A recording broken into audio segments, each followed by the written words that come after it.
Hey bees, I'm Marie from Humblebee and Me, and welcome to May 2019's Q&A video. If you have a question you would like to see answered in one of these videos, you can comment with it below or watch the Humblebee and Me Facebook page for the monthly post I make calling out for questions for these videos. Before we dive in, I would like to throw in a bit of a plug for my Patreon account. So I've been on Patreon for a few years now, but I recently revamped and upgraded my offering and the rewards that I have to offer to you. So you can now, depending on the tier that you sign up for, get rewards like advanced access to my videos. You can get advanced notice of ingredients that I'm working with, so you can order them ahead of time and have them on hand when the formula comes out. And you can even get private one-on-one consultations with me about everything from graphic design and photography to formulation and website building, because you may or may not know, my degree is in graphic design and I've got quite a lot of work experience in graphic design and e-commerce. So yeah, if you would like to help support Humblebee and Me, I would really appreciate your support. You can check out my Patreon account. I will link to it in the description box below. But come on, let's get into the Q&A. Our first question is from Nichole, who's a patron, so thank you for your support, Nichole. And Nichole asks, other than sunscreen, are there any other beauty or hair/skincare products you still buy over making them yourself? There absolutely are. I have a couple products from The Ordinary that I absolutely love as part of my daily skincare routine. I really like their 23% vitamin C facial serum and their 10% niacinamide serum. I also use their high strength, their 30% AHA, 2% BHA peeling solution, which is like a magic trick for making your skin look better. And I love all those products, and I very much enjoy having them in my skincare routine. They're very affordable, and I don't really feel the need to replace them with something DIY'd at this point in time, or in the case of the acid peel, ever. I also use some AHA and BHA products, some milder ones from Paula's Choice. And in terms of makeup, I really like checking out mascara.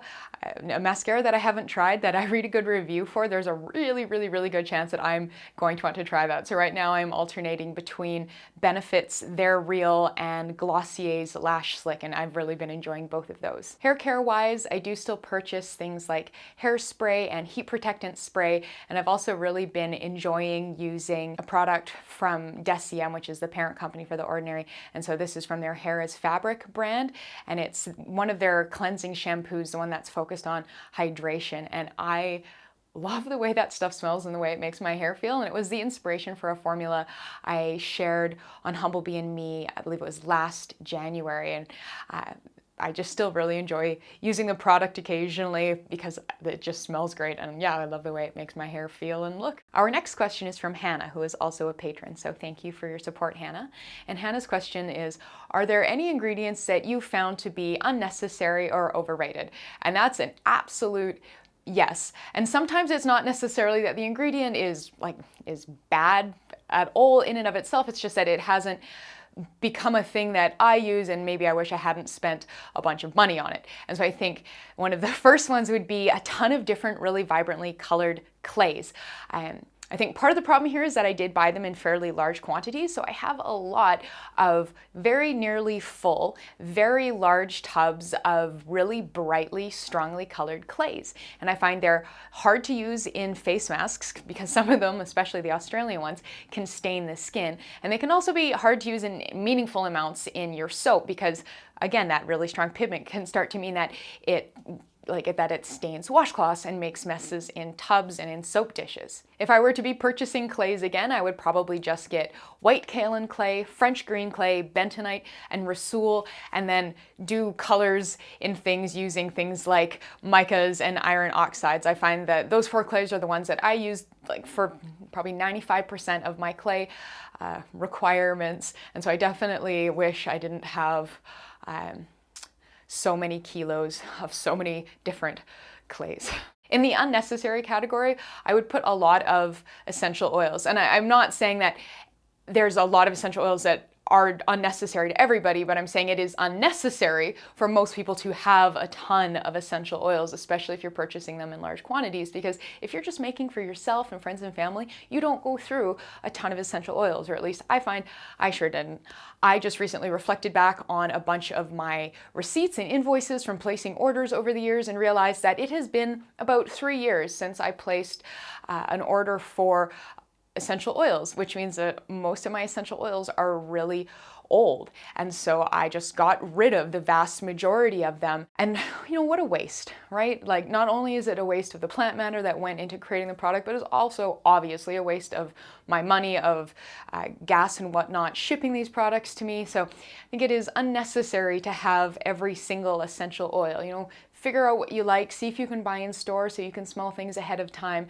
And yeah, don't do a me and buy every essential oil you find when you first get started, because yeah, it's not necessary. A lot of fancy carrier oils, I would say, can be a little overrated. So if you're going to buy them, make sure you are getting them in small amounts so that you can experiment with them and discover if your skin really does love them. Because I sure find that when you're reading reviews about these oils, it's not hard to find a handful of people who will tell you that this oil has been the best thing that has ever happened to them. And if you read too many of those reviews, you end up with way too many carrier oils. So yeah, buy those things in small amounts, and then if your skin loves them, absolutely repurchase. But yeah, it's definitely not necessary to buy that better price per milliliter jumbo bottle of something you've never tried before and then do that with 20 different things. In terms of ingredients, I'm just not a huge fan of. I am not a huge fan of the pseudo butters and waxes. So these are buttery and waxy like products that are generally made of hydrogenated soy oil or other hydrogenated, inexpensive carrier oils. And I don't know, I'm just not a very big fan. You can get, true waxes like your beeswax and your candelilla wax, or you can hydrogenate olive oil and get a kind of olive wax. And I have done some experiments with them, and they do have really, really neat skin feel and whatnot, but I just kind of find that I haven't fallen in love with them, which is no slight on them. If you love them, love away. But yeah, that's just kind of been my experience.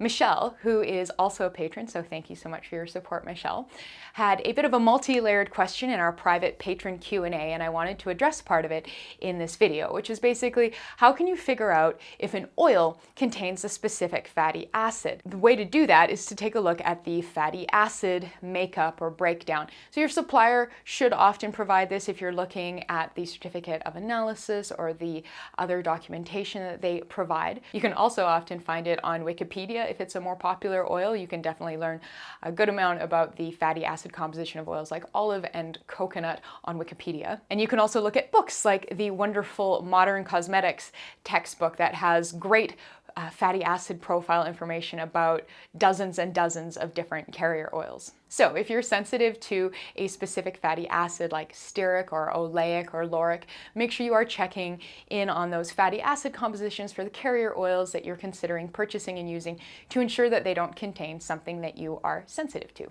Leah said she'd love to learn more about the skin's acid mantle and how to protect it.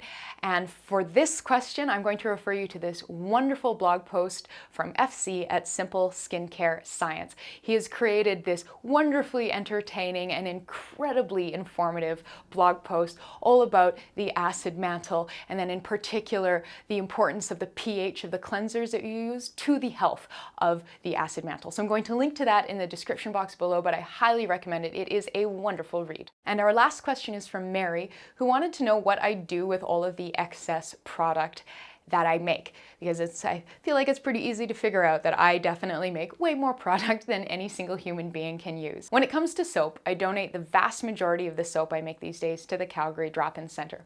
I'll drop by every 3 or 4 months with a box packed full of, beautiful fragrant bars, and I'm happy that they can be used and loved and that they're not continuing to take up space in my home, because I do create significantly more soap than I could ever hope to use in a lifetime. I also gift a lot of my soap to friends and family. My parents really love my soap, so every time I go to visit them, I'll bring them a bunch of soap. And then of course, friends and family tend to get a lot of soap from me for Christmas as well. Speaking of gifting stuff to friends and family, that is where a huge amount of the stuff I make goes. I gift my friends tons of lip balm. If any of my friends are still buying lip balm, stop it.